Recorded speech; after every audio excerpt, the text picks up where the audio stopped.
Hello friends, welcome again to my YouTube channel. आप सभी का मेरे इस यूट्यूब चैनल में एक बार फिर से स्वागत है, बहुत अभिनंदन है। तो चलिए आज का क्लास हम लोग फिर स्टार्ट करने जा रहे हैं और आज का हमारा टॉपिक रहने वाला है क्या?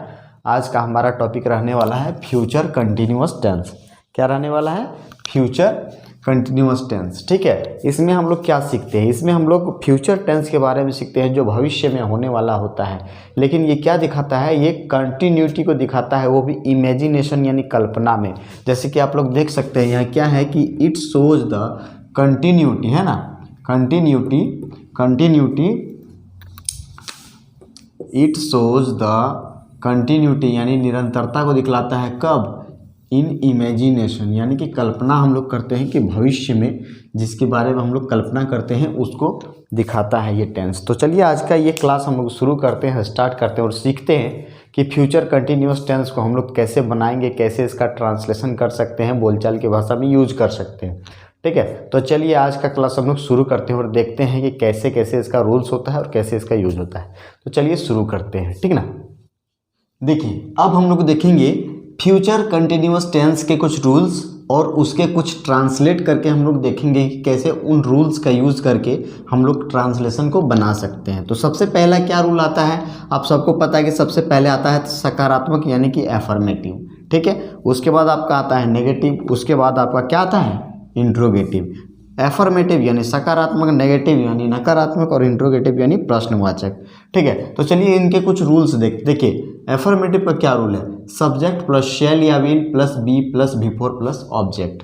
ठीक है, नेगेटिव का क्या रूल है? सब्जेक्ट प्लस शैल या will plus not plus be plus V four plus object. Interrogative का क्या रूल है? शैल या will plus subject plus be plus V four plus object. ठीक हो, और ठीक है, और क्या है कि कहीं कहीं देखिए यहाँ हम V4 लिखे हैं, इसे आप क्या कर सकते हैं? V1 प्लस ING भी कर सकते हैं, लेकिन मैंने यहाँ V4 लिख दिया। इसमें आप लोग कोई भी वर्ब का फर्स्ट फॉर्म में ING लगता है और वो V4 बनता है। ठीक है, तो ये आप लोग देखिए एफर्मेटिव, नेगेटिव और इंट्रोगेटिव का रूल्स। देखिए एक मैंने सेंटेंस भी यहाँ बनाया है इसका यूज करके। देखिए क्या है? सब्जेक्ट प्लस शैल या will plus be plus V four plus object, है ना। तो देखिए क्या है? I shall be speaking English. ठीक है, मैं अंग्रेजी बोलता रहूँगा। ठीक है, और मैंने लास्ट क्लास में आप लोगों को बताया था कि सेल हम लोग कहाँ यूज करते हैं और विल हम लोग कहाँ यूज करते हैं। तो सेल का यूज हम लोग कहाँ करते हैं? तो आई और वी जहाँ सब्जेक्ट के रूप में रहता है वहाँ हम लोग शेल का यूज़ करते हैं, और ऑल यानी कि आई और वी को छोड़कर बाकी जितने भी सब्जेक्ट होते हैं उनके साथ हम लोग विल का यूज़ करते हैं। ठीक है, तो यहाँ आई है तो आई के साथ हम लोग जाहिर सी बात है कि शेल का यूज़ करेंगे। I shall be plus speaking English, I shall be speaking English मतलब मैं अंग्रेजी बोलता रहूँगा। ठीक है, ये आपका एफर्मेटिव हो गया। अब नेगेटिव में यह क्या कैसा बन सकता है? तो नेगेटिव में क्या बनेगा? आई शेल, ये तो जैसा का तैसा रहेगा। अब शेल के बाद आपका लग जाएगा नॉट। नेगेटिव है इसलिए not. I shall not be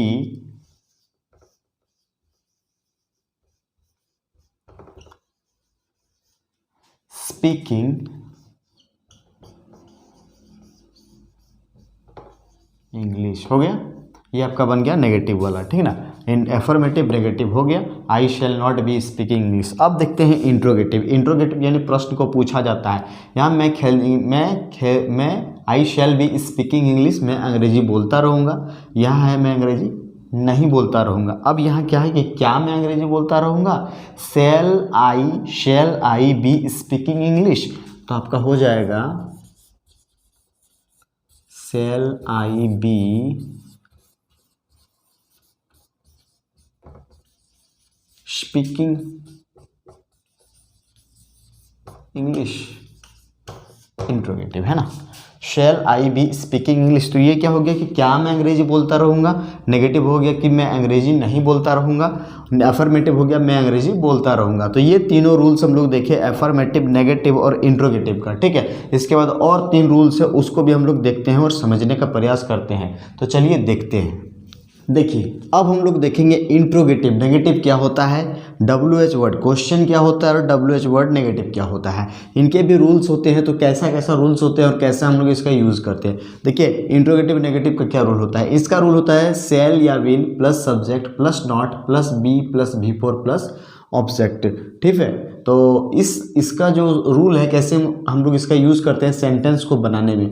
तो सबसे पहले हम लोग क्या देख रहे थे कि मैं अंग्रेजी बोलता रहूँगा, उसके बाद हम लोग देखें मैं अंग्रेजी नहीं बोलता रहूँगा, फिर देखें हम लोग क्या मैं अंग्रेजी बोलता रहूँगा। अब ये है क्या मैं अंग्रेजी नहीं बोलता रहूँगा, तो आई के साथ आपका सेल लगता है, तो सेल पहले आ जाएगा आपका सेल आई नॉट, नॉट के बाद आपका बी लग जाएगा, उसके बाद speaking English, shall I not be speaking English. तो ये आपका हो गया shall I not be speaking English. तो ये आपका हो गया इंट्रोगेटिव नेगेटिव। अब हम लोग देखेंगे WH वर्ड क्वेश्चन। ठीक है, ये क्या होता है, तो इसका यूज़ हम लोग कैसे करते हैं। मान लीजिए सबसे पहले WH वर्ड आता है, तो ठीक है, तो क्या मैं अंग्रेजी क्यों बोलता रहूँगा, क्यों का हो जाएगा आपका why shall I be speaking English. ठीक, ये आपका हो गया why shall I be speaking English. ये आपका क्या हो जाएगा, यहाँ भी WH वर्ड सबसे पहले आएगा। WH वर्ड नेगेटिव में क्या आ जाएगा, वाई शेल आई के बाद लग जाएगा नेगेटिव है तो not be speaking, why shall I not be speaking English. ठीक है, ये आपका question mark, why shall I not be speaking English, why shall I be speaking English, why shall I not be speaking English. क्योंकि ये क्या है, question word का जो WH वर्ड है उसका नेगेटिव है, ये WH वर्ड क्वेश्चन है और ये आपका है इंट्रोगेटिव नेगेटिव। तो इस तरह से हम लोग सेंटेंसेस को रूल्स का यूज़ करके बना सकते हैं। तो आज मैंने बताया आप लोगों को फ्यूचर कंटिन्यूअस टेंस के बारे में, जो कि अच्छी तरीके से मैंने बताने का प्रयास किया है और मुझे उम्मीद है कि ये क्लास आप लोग अच्छे से समझ गए होंगे। ठीक है, और अगर किसी प्रकार का प्रॉब्लम है, किसी प्रकार का कोई डाउट रह गया होगा, तो आप लोग हमारे इस चैनल पर इस वीडियो के नीचे कमेंट बॉक्स में कमेंट कर दीजिएगा।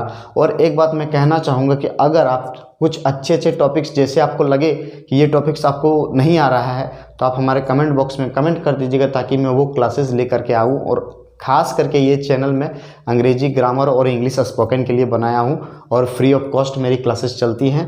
तो अगर आप हमारे इस चैनल पर नए हैं तो चैनल को सब्सक्राइब कर लीजिए, क्योंकि सब्सक्राइब करने में आपको पैसे नहीं लगते हैं और हमारे क्लासेस में भी देखने में आपको पैसे नहीं लगेंगे। तो चलिए आज का क्लास हम लोग यहीं समाप्त करते हैं, फिर मिलते हैं इसी तरह की बेहतरीन क्लासेस को लेकर और देखते हैं कि आगे हम लोग क्या सीखने वाले हैं। तो चलिए आज का क्लास समाप्त करते हैं, मिलते हैं अगले क्लास में। तब तक के लिए गुड नाइट। आप लोग अच्छे से रहें, स्वस्थ रहें और अपना ध्यान रखकर पढ़ते रहें और आगे बढ़ते रहें। ठीक है, चलिए धन्यवाद।